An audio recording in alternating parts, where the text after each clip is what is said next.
Fala pessoal do canal, tá começando aqui mais um Crise nas Infinitas Barbas pra gente falar de mais uma das edições ligadas ao Juízo Final. Um título que eu realmente não compro, não tô acompanhando, mas como tava ligada, resolvi dar uma chance pra gente descobrir vale a pena ou não pegar Vingadores número 52.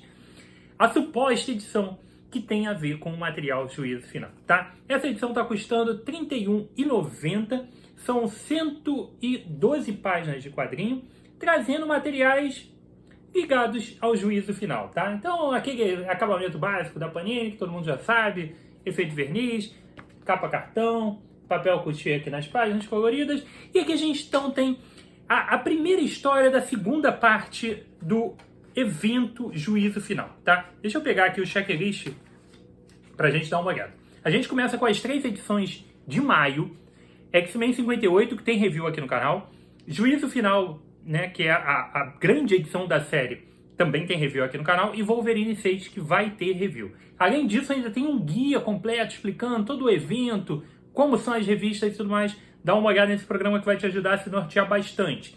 Temos também as edições X-Men 59, Juízo Final Volume 2, Wolverine 7, ainda nenhuma delas tem review por aqui, mas terão.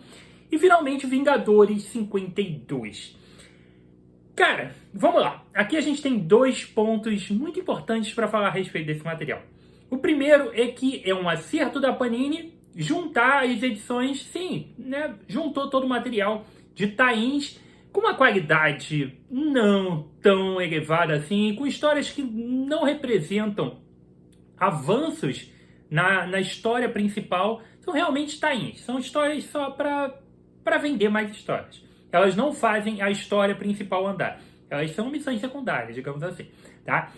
Mas ela errou bastante em publicar isso dentro da revista dos Vingadores. Acho que isso aqui é um tiro no pé, cara. Porque o cara que tá comprando Vingadores todo mês, ele vai pegar uma edição que não tem nada do que ele tá lendo, tá? Essa edição não tem absolutamente nada do que sai mensalmente em Vingadores.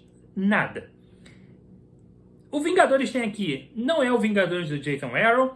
O resto das histórias que estão aqui não são as histórias que normalmente estão publicadas na revista dos Vingadores. Então, pro cara que acompanha todo mês Vingador, a revista dos Vingadores, e não está acompanhando o Juízo Final e não tem interesse pelo Juízo Final, simplesmente ele vai comprar uma revista que não serve pra nada. Ou pra quase nada, tá? Porque tudo que tem aqui tem alguma ligação e nem vale tanto a pena assim, tá? Ponto 1. Pra galera que está acompanhando o Juízo Final e não está acompanhando Vingadores, se você quiser ter uma leitura completa de todos os títulos relacionados à saga e tudo mais, com todas as tie-ins, você tem que comprar Vingadores número 52. Pra mim isso não é problema nenhum. Eu vou lá e compro, tá? 52, tá ok. Eu não me preocupo de ter a coleção em ordem com todos os números. Não. Nunca tive. Eu comecei com a editora Abril e eu pegava os números que dava no sebo e fui montando, e até hoje tem aqueles buracos na coleção da Abril. Então, nunca me preocupei com essa questão numérica, tá? Mas tem um monte de gente que se preocupa. E tem um monte de gente que gostaria de ler as tie-ins e não vai ler porque está em Vingadores número 52, que não tem sentido. A verdade é essa. As revistas ligadas aos X-Men estarem dentro da revista mensal dos X-Men faz todo sentido. Porque é a revista mensal dos X-Men. Os eventos realmente acontecem lá. Mas aqui estão publicadas histórias que não tem sentido estarem nessa revista. Era muito mais lógico e prático a Panini lançar uma edição Juízo Final, edição especial, com as tie-ins completas aqui dentro. E estava resolvido o problema. Então, ela acertou de não publicar esses materiais que tem pouco a ver dentro da própria saga principal, ponto positivo. Acertou em botar todas essas histórias, mais ou menos, no mesmo lugar, ponto positivo. E errou em botar no título dos Vingadores, que não tem nada a ver. Então, depois de toda essa explicação, tá? Vamos pro que tem aqui dentro. A gente começa com Avengers número 60. Pô, Barba, você disse que não tinha nada a ver. Vamos lá. Ok. Aqui a gente começa com uma revista realmente dos Vingadores número 60. Só que ela não dá continuidade do que está acontecendo na revista mensal normal dos Vingadores, tá? Ela é o número 60 e ela não tem o roteiro do Jason Aaron, que é o cara que estava escrevendo esse título. tá? Então, a gente tem aqui o roteiro do Mark Russell e a arte do Greg Land. É uma história, cara, legal, mas ponto, tá?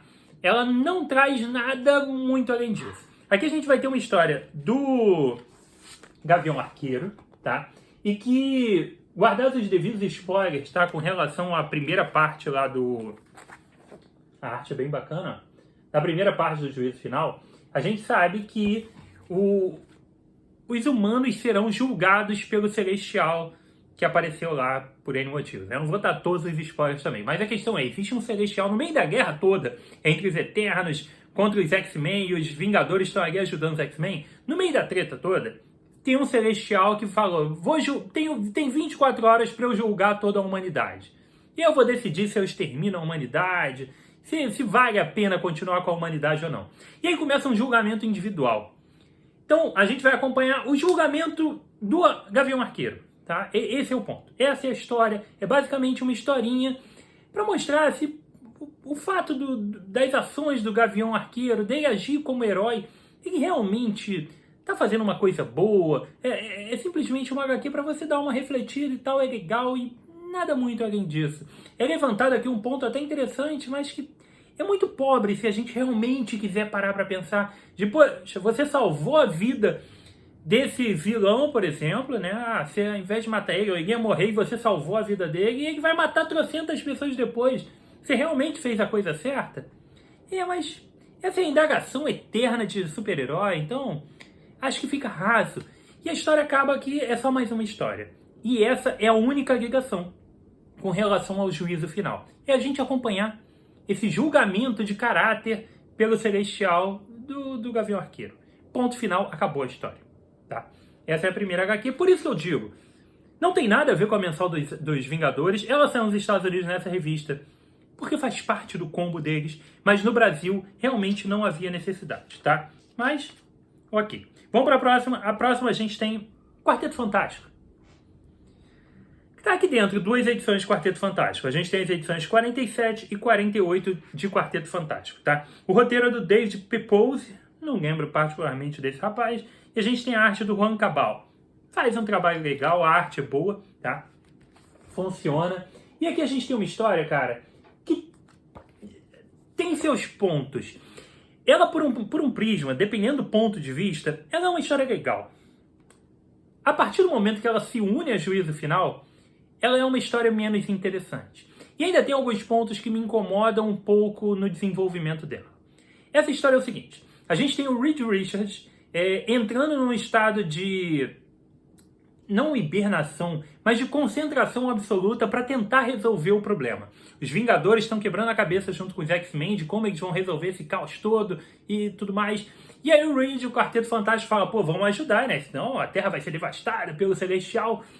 O que a gente vai fazer? Então o Reed, com toda a sua mente brilhante, fala, pô, vou me isolar do mundo durante algumas horas e eu vou descobrir a resposta para isso. Então ele se isola e a gente vai acompanhar o que acontece com a família do quarteto, principalmente com a Susan, tá? Com a Mulher Invisível. A gente vai acompanhar o que acontece com ela e com a família durante o período que o Reed está afastado, que o Reed está lá só nos pensamentos dele. A partir daí a gente começa uma aventura que se torna, na verdade, uma história do Duro de Matar 1, tá? Se você assistiu o filme Die Hard 1, lá o John McClane preso no prédio com vários vilões e vários bandidos, e ele se esgueirando, fugindo, indo atrás, é basicamente isso, tá? Tem uma enorme inspiração no Duro de Matar, e a principal personagem é a Mulher Invisível, trancada dentro do próprio edifício Baxter, tentando sobreviver e sobreviver pouco, né? Porque ela é poderosa demais. Nesse momento, eu acho fantástico o que fizeram, tá? A minha personagem favorita dentro do quarteto é a Susan, é a Mulher Invisível, sem dúvida. E ela se tornou uma personagem muito melhor do que todos os outros nesse momento. Ela tá absurda, né? Nessa edição especificamente, então, ela tá descendo cacete em todo mundo e em nenhum momento parece que ela tá até superior ao John McClane lá em Duro de Matar. Mas essa é a premissa. É um Duro de Matar com a Mulher Invisível e com o Johnny e o Coisa tentando também ajudar ali de alguma forma. Mas o foco principal tá nela. Se a gente olhar simplesmente por esse lado, É uma aventura legal. São duas ediçõezinhas, 50 páginas de quadrinho, e a gente vai ter um Duro de Matar com a família do Quarteto Fantástico. Você não precisa estar lendo o quarteto, você não precisa nem conhecer o quarteto para se divertir com essa história. Então, sim, isso é um ponto positivo. O primeiro ponto negativo é com relação ao juízo final. Porque, tirando o fato de que o Reed se afasta para pensar como eu vou... acaba por aqui, tá? A gente acompanha a história inteira de maneira muito expositiva dos pensamentos... Na verdade, não é expositiva. Mas a gente acompanha os pensamentos do Reed pensando a respeito da família, pensando a respeito... Ah, e o Johnny, ele se subestima, mas ele tem uma capacidade, ele tem um coração, outra coisa... Então, tem ali uma coisa que a gente já viu muitas vezes, é muito repetitivo, tá? E não tem nenhuma ligação real e funcional com o juízo final. É só uma história do quarteto, cara. O juízo final tá ali para qualquer coisa, tá? É simplesmente para mover um fiapo de história e no final uma conclusão pífia, tá? Pífia. É uma conclusão básica de uma história mensal qualquer. Não tem absolutamente nada que mova juízo final dentro dessas duas histórias de quarteto. Então, a gente tem uma revista que, das 4 histórias completas, 3 são legais, tá? É a do Gavião Arqueiro, dos Vingadores, e as 2 do quarteto. Mas elas são totalmente isoladas de qualquer referência maior, qualquer referência significante para o andamento da série Juízo Final. Então, a não ser que você queira ler, e você pode, não tem nenhum problema, você não precisa. Esse é o ponto principal que eu quero chegar. Barbie, eu estou lendo e eu quero todas as informações. Você não precisa dessas informações. Você pode se divertir com esse material, sim. Essas histórias são legais, como eu disse, mas elas não fazem parte de nada relevante para juízo final. A próxima história é uma história que dentro do meu guia ela nem entrou, porque eu nem tinha encontrado referências dessa história nas fontes que eu pesquisei, tá? Que é Iron Fist,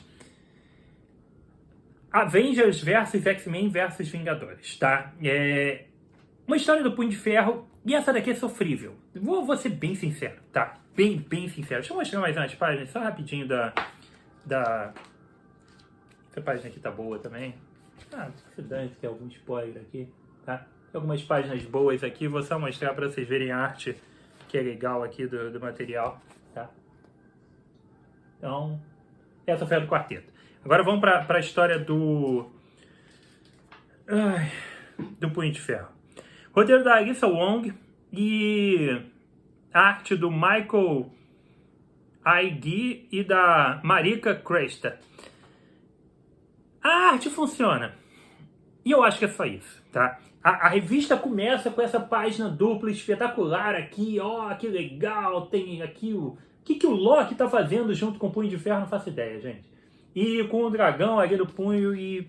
Cara, essa história aqui é sofrível. A gente tem aqui uma ligação bem porca com o evento do juízo final, para não dizer nula, tá? É mais uma vez julgamento. Agora o Celestial vai julgar o Loki com o Punho de Ferro. Já é uma dupla ali dentro do contexto geral da Marvel, extremamente improvável a gente ver qualquer tipo de interação do Punho de Ferro com o Loki. Ok, surgiu e aconteceu. Aí a gente começa com os agravantes. Esse Punho de Ferro não é o Danny Rand. Eu não faço ideia de quem é esse Punho de Ferro. Falha minha, concordo. Falha do Barba. Barba tem que saber todos os 150 heróis da Marvel que estão sendo publicados regularmente, em que momento da vida eles estão. E concordo, eu realmente deveria saber. Mas, cara, não tá saindo revistas do Punho de Ferro. Particularmente não tô vendo ele sendo publicado por aí, nem comentado. Mas o Punho de Ferro, até o ponto que eu conheço, e que eu respeito alguma parte do Punho de Ferro, tem boas histórias, é o Danny Rand. Quando você coloca um outro cara aqui, que eu não faço a menor ideia de quem é, e não há nenhuma menção ao Danny Rand, eu fico assim, cara, eu tô perdido. E assim como o Barba tá perdido, eu te garanto que um monte de gente não faz ideia de quem é e vai ficar perdido também. Então, é uma história que faz pouco sentido ela tá muito solta dentro do universo Marvel, a não ser que a Panini tenha publicado todo esse material que diz quem é esse Punho de Ferro e qual a relevância dele, não tinha nem necessidade dessa revista estar aqui dentro. Porque essa revista é simplesmente o julgamento do Celestial pro Loki e pro Punho de Ferro. Numa história pouco inspirada, pouco interessante, que faz pouco sentido dentro do contexto atual. Na verdade, ela chega a ser chata, tá? Então, essa daqui já é aquele material de tu falar, cara, isso daqui realmente é mais ou menos. Achei legal, como falei, mas também não espere aqui nada muito além disso, não, tá? É uma boa arte, ponto. E acabou. Então, não vale nem assim um destaque especial pela arte. A gente tem esse Punho de Ferro aí. Vocês sabem quem é esse Punho de Ferro aí. Falem aí pra mim, que eu não faço ideia de quem é esse cara, tá? E o que fim levou Daniel Rand, ok? Fechada essa história de nível baixíssimo, a gente vai para um fragmento de história. Para completar as páginas, a gente tem aqui um conto de suspense do Kurt Busiek e do Benjamin Dewey. A arte é muito boa e a história até funciona. É uma história resgate do Kurt Busiek. A gente sabe que ele gosta muito de trabalhar com conceitos antigos, com elementos fundamentais dos heróis, coisa que ele fez com Marvels, coisas que ele fez com outros personagens e com outros títulos. Ele tem um estilo de escrita diferente. E aqui ele pega uma história de trocentos anos atrás, tá? E ele ele cria uma aventura que não foi publicada no meio de algumas histórias antigas. Tanto que eles usam a arte do Benjamin Dewey. Ela recria um pouco, tanto a arte quanto as cores, elas recriam um pouco um quadrinho antigo, um quadrinho do passado, tá? E a gente pega a armadura do Homem de Ferro antiga, ó. O material é antigo, ele tem uma cara realmente de passado, e a gente realmente está contando uma história que não aconteceu, ou que aconteceu e a gente não viu. Como a gente tem de uma edição para outra, aconteceu tal coisa e a gente, digamos assim, tá?